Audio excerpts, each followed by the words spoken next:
right, my friends, how are you today? Aaron here bringing you your daily horoscope, some honest astrology for Tuesday the 3rd of March 2020. We've got the moon in the later degrees of Gemini, creating the quincunx, those itch you can't scratch relationships up there to Pluto and to Saturn. We have Venus in Aries at 28 degrees, an exact square to Saturn today in Capricorn, right? We also are going to have Uranus in Taurus creating a septile over to the moon. Then we're going to have later in the evening, it happens at midnight for here in Eastern Standard Time. So my friends out on the West Coast, this is going to happen around 9 p.m. for you. The moon is going to enter the sign of Cancer, and Mercury is back at 0 degrees of Pisces right now, getting ready for its entrance back into Aquarius, creating these trines down here to the North Node and to the moon. Okay, so the moon's going to intensify as the day goes on, which is quite lovely, and also creating the sextile to the South Node. Okay, so intuitively we're letting something go. Intuitively we're moving forward. There's information that's coming about that we do accept in a heartfelt, caring way.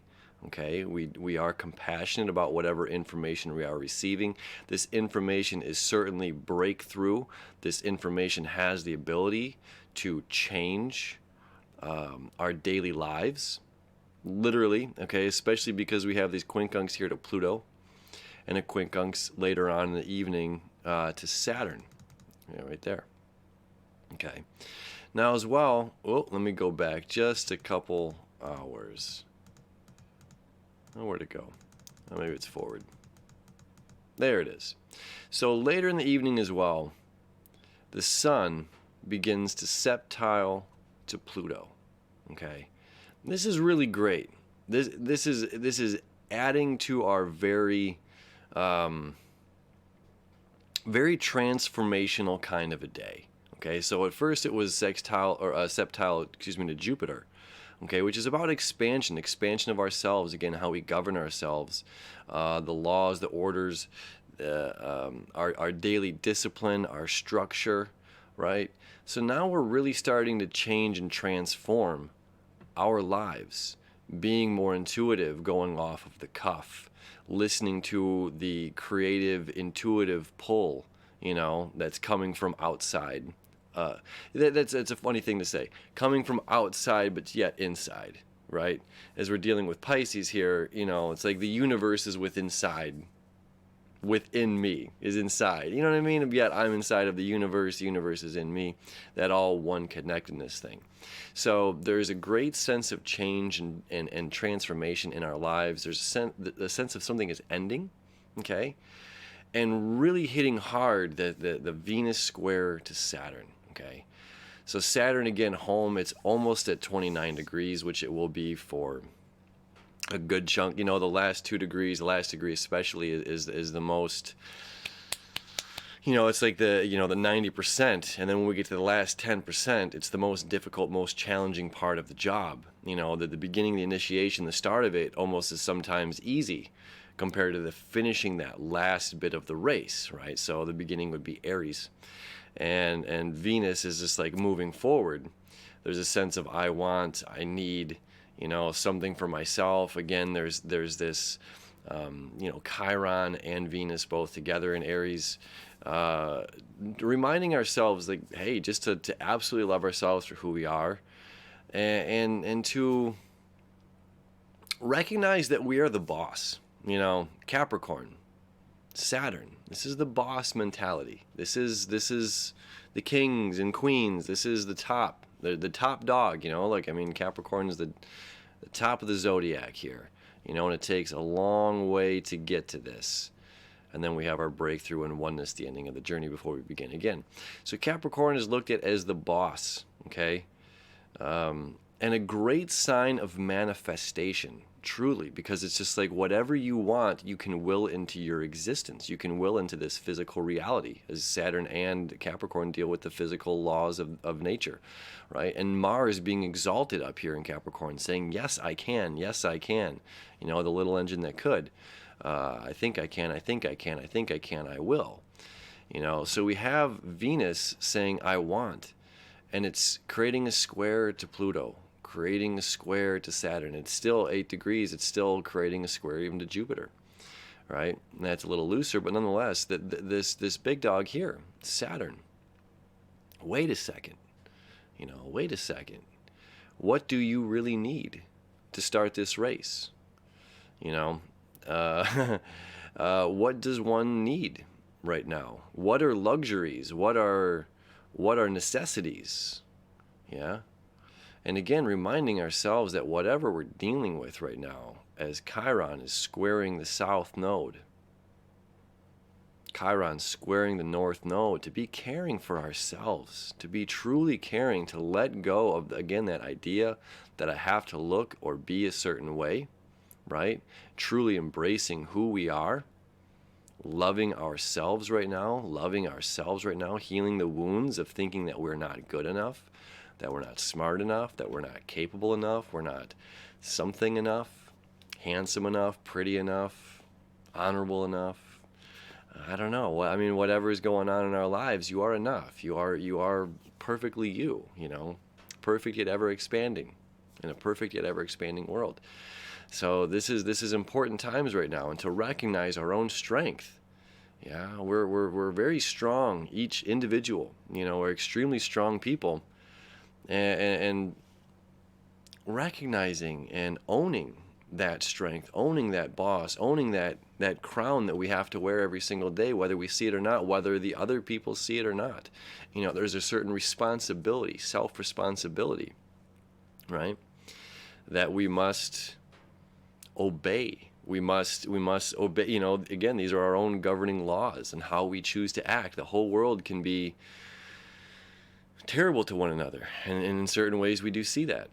And it's up to us as an individual, right? Venus, Aries, myself. It's up to me to be the individual that I want to see reflection in the world, right?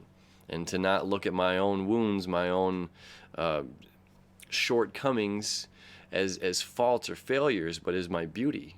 That's the beauty of astrology too, and knowing your own chart, is what comes off as a weaker, or a weaker part in your own chart, or an aspect that's of tension, one of these squares, or one of the harder aspects, that again, that can be looked at as like the weaker part. It's like the trines, the sextiles, these are very favorable, and you got Chiron here in Aries. Gandhi and Martin Luther King were both born with Chiron in Aries, right?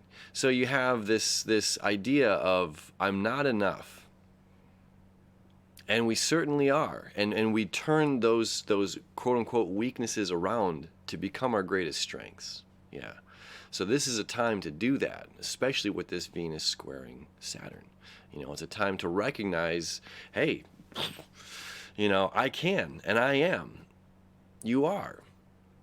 And whatever I'm set out to do, I'm going to do it. I'm going to complete my task. I'm going to, change my perspective of myself, if that's what needs to happen. I can change my attitude.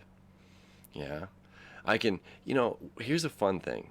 Just even swearing, cutting out swearing. It's funny because these words, those hold so much gravity to them. This is part of our responsibility, that I'm talking about here, this Venus square Saturn. How we govern ourselves, our own law. Gemini moon down there, creating the quincunx. So something as simple as cutting out swearing, you'll realize you complain less. It's true. And there's there's a meme that floated around.